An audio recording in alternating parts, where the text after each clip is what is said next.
They weren't going to pay no more. It was only by the tour, which is fair enough. Right. So that's when I went to work for Iron Maiden. And then I did them and did Billy Idol for a year. Had a brief stint with Prince. And then I was home and I got called to come back to Kiss for that year. For the It's okay, yeah, I'll come back for that. Excellent. So John, we want to go way back to some of the early days, and then we want to also do a focus on the creatures of the tour. Since Vinnie is here, we want to hear about that. But why don't we go back way before that to 1975 and tell us what it was like? Did you travel with them? How did it work? Did you stay in the same hotels? Originally, I traveled with the crew on a bus, and Rick traveled with the road manager and the band on commercial Rick flights. Monroe? No, that was J.R. Smalling. Oh, J.R. Okay, I thought you said Rick. Okay, J.R. No, Rick was the lighting guy. And everybody stayed at the same hotel. It was cause for chaos, Right. especially on a day off. You know, the crew more so than the band, but they joined right in. That's how it went for the majority of that tour. Then it changed, and then what would happen? What I would do, I was there before them. I'd have their rooms ready. I was like the advance man. I had their keys and all that stuff, room list. They showed up, I handed it over to them, and they got them up to their rooms. Then we went and did the show and then changed all over again. Right now, so would you have to, and for everybody who, there's a key word that John just said, it was called advance man, and that would mean that he would travel, get there first, and make sure everything is legit set up. Now, let me ask you, you were obviously at the show, so did you at least go back to your hotel, sleep, and then get up early and leave? Oh yeah. I would get in with the crew. They would go start setting up. I'd go to the hotel and catch a nap, and then get up in time to get all that stuff done. Then I would, when the band got in, I would go to the venue and discuss security procedures with the promoter reps about how we wanted things done. Very cool. And that worked out great because I did it so often for that first 2 years. After that, I just had to make a phone call, and they knew what I wanted. They knew how the band wanted to be treated. So it cut my day down a little bit. I'd have to run over there, run back, and run over again. Now, did you manage a group of security guys? So did you have people on your team that worked with you? In the beginning, it was just me and Rick. Then Rick left for other things, and it was me. And they said, well, we want to bring on a person for each individual. Okay. Now, I had run the Capitol Theater and worked all the venues in New York. I also did outdoor shows in Central Park and Roosevelt Stadium in Jersey City. Yeah, that Jersey City is where I live now, and that was a particular show that was very cool. The Destroyer record, I think, had just come out. Right. And I know that Chris Lent in his book wrote about that being the first time that he actually met the band. Now, was that Kiss's first stadium event? From what I can remember, yes. Wow. You know, because I don't remember being outside with them up to that point. And I think it was near the beginning of the tour, so you know the weather lent itself to that, and there we were. Right. And we realized that they shouldn't play in the afternoon. Oh, so that was an early. They started in the afternoon. It was earlier than we had planned on, so it was still light when they were getting started because it was summertime. Right. You know, if I remember right, but it was bright, and it just doesn't work. It just didn't work. Right. Now. And yes, I wound up having a crew to run. Okay, good. But I knew them. Now, I'm going to fast forward for a second, but then we're going to come back. Now, when you were doing Crazy Nights, did you have like even a bigger crew, like a team of 10 guys or something like that at that point? No, we had one. Oh, so it was back one other than me. Right. Wow. Well, you know, again, there was up and downs for the band. Right. You know, management changed. Probably deals changed, so the money wasn't running as fast as it used to be. So you take all that into consideration, and do we really need to have that kind of accommodation? We're traveling the bus then, right? You know, so after that they went to the bus, but we were still flying sort of, but it was much more low key. Cool. Now, John, you came down to see Ace play in Hollywood, Florida recently, and we've hung out with you multiple times in Florida. Right. And Ace loves you, and you guys have been great friends for many, many years. Tell us a couple, or at least one story that we might not know about the insanity of Ace on the road. Ace was his own best joke teller. He'd sit, tell you stories, and he'd start laughing, and you had no choice but to laugh with him because of his laugh. And he was basically a good drunk, Right. but very sloppy. Happy drunk, but Very sloppy though. sloppy. He'd be walking through clubs and champagne all over the place. I bought a lot of people's clothing. Right. That was the easiest way to get out of it. Here, get it dry cleaned, buy yourself a drink. But other than that, and it sounds silly to say, but he was happy at sitting down. The closer he was to the ground, he was safer. He was better. And he'd stay there. Just as long as he could drink, he was having a good time. Now, what would Paul and Gene do, for example, when Ace and or Peter were out doing their antics? Well, Gene, of course, had the revolving door in his room. Okay, so he was mainly up in the room. He just was. That was his drug, boy. And Paul was more aloof and mysterious. Like sometimes he'd come down to the bar and hang out for a little bit, and when everybody realized he was there, he'd turn around, he was gone. So he was playing head games. But it worked for him. Gene, though, he would never come down. He would say, "Send them up." Send them up, right? That's and right. in multiples. I never understood that. And he's such a man, such stamina. That's classic. Those are great stories. Now, John, you are working on a project right now that is going to be a real treat for all of us fans. Tell us a little bit about the book project. The book is going to encompass not only Kiss, but Iron Maiden, and I worked for Billy Idol for a year, and a little stint with Prince. But predominantly, the majority of it's going to be Iron Maiden and Kiss. And it's going to be, people have asked me at these events, what was it like touring with them? And that's basically what it's going to be about. What happens on a daily basis? What my individual duties were other than just hanging with them. Because some people have the notion that I just hung out.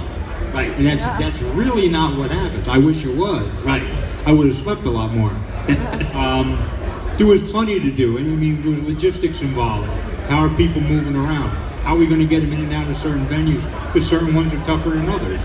So all of that was done in advance. At least the day I got there, I'd be down checking out the venue if it was new, and making sure that we had the proper ways to get in and out, making sure the limousine company knew what they were doing, making sure the police was on our side, which in the beginning was a little tougher because the attitudes were different.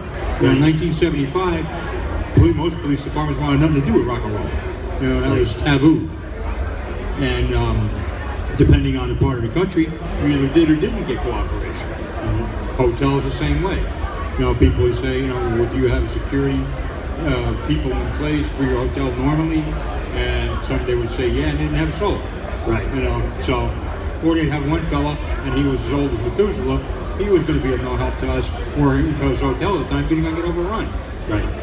But you try to tell people, and they just didn't want to go for it. They thought you were full of baloney. But you learn from that, and then as the next time around, if you're in the same places, then you change your way of operating.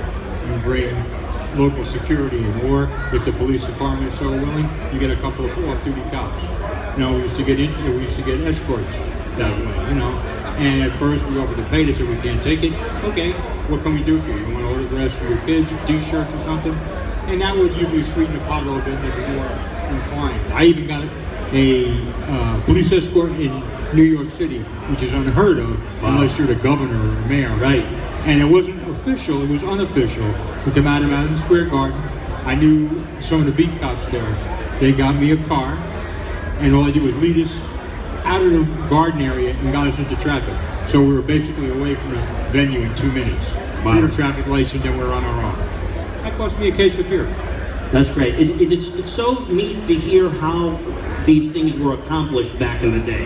It was like you knew people, and it was more like your personal relationship with the cops in the town or people like that. You developed them, obviously I was from the New York area, but as we went out on the road, you start to develop a relationship with the cops. Guys that we got jammed up with in St. Louis when they went out and got in a fight in the club in East St. Louis. There were policemen that came to the show like 3 years in a row. They took us down to the gun range, all that kind That's of thing. cool. And then they wound up being silly and took us to a place they shouldn't have went. Now let me ask you this: did you ever have to get physical? And were there any fights back in those days? There was a few, because it was a little more open and everybody didn't have a lawsuit on their lips. Right. Although I have been sued twice. Oh, my God. And I wasn't involved in either one. Man. So, like, you as a representative were sued. Right. One guy was in New York, and as a matter of fact, it was the first show they never did in New York at the Palladium. Oh, okay, right. We did Was one that show that night. with Eric Carr, right? When No, he with was Eric, there? yeah, Right. Eric Carr. And when they were leaving after sound check, no, they were coming back from the hotel I was right going to for ask the you show. about sound checks too. Okay, but this fellow was out there with his kid, with a camera, tried to take a picture. Now, I'm inside. I'm not even on the street. He gets jammed up by one of the guys that was working for us. I had local security people that were ex-policemen or off-duty policemen. The fellow that worked for me at the time was the AAU karate coach of the United States team. Wow. And so I get called on the walkie-talkie, come outside, there's a problem. So I go out the back door, and Chuck was the AAU guy. He's got this guy pinned over a van. The cop has got his legs, and they're twisting him up. And I'm going, what are you doing? Oh, man. And they said, well, he won't give us the film. I said, well, okay, let's try to work this out. So we took his film. I asked him, I said, is there anything I can do for you? His kid's crying, obviously, Right. So I said, look, where are your seats? So we got him better seats. I said, you sure you're okay with that? You want to meet the band? No, okay. So that's it. We went to Europe. Wow. We come back from Europe. I'm at SIR. Band's doing rehearsals. And these two cops that I know from the beat there come up and say, hi, John, how you doing? I said, I'm fine. He said, by the way, there's a warrant for your arrest. Just wanted to let you know. Unbelievable. I said, okay, And they sent a sergeant, detective sergeant, over to the fellow who was pressing charges to find out what it was all about. He took all the information. During that time, the gentleman let it be known that the reason he was going after me and admitted that I wasn't involved. Right. And they'll say he's just looking for, he wanted to sue the band. Wow. He was going for what they So call this is deep the files. same guy that you offered to get seats Yeah. to meet the band and everything, and then he did that. It happens. Jeez. Well, I'm glad you made it out of that. Yeah, me too. And it was a few times early on. I remember being in a place, I think in San Francisco, and we were all there, and somebody started mucking around with the band, and we wound up escorting him out of the club. He didn't want to go, so I helped him along. Unfortunately, he wound up hitting the garbage can somehow on his head. I don't know how that happened. But the club was mad at me. They said, look, we have bouncers here. I said, yo, where the hell are you? Right. He said, I have a problem you guys ain't dealing with it, I have to. Right. So they said, okay, they don't come back no more. I said, okay. Fine. So I'm going to open this up to any of you guys who have some questions, but before we do that, I want to get some memories from the Creatures of the Night tour, because we're all here to see Vinnie Vincent. And do you have any special memories of Vinnie starting on tour, or just any memories of that tour? Well, Vinnie was like Eric in a way. When you're new, you're new.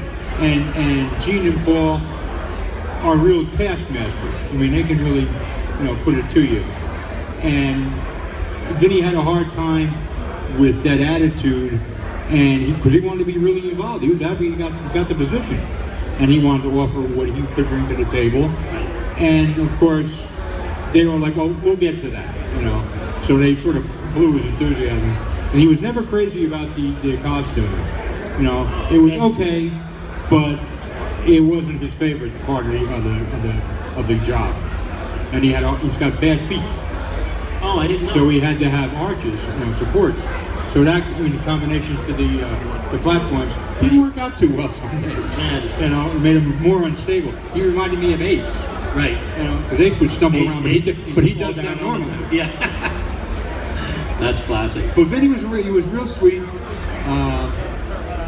At that time, his twins were just born. Right.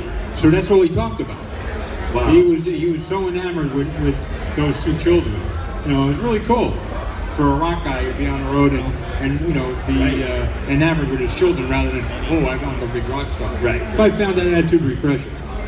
Yeah, no, that's a very refreshing attitude. So, guys, here's the thing. I'm going to have you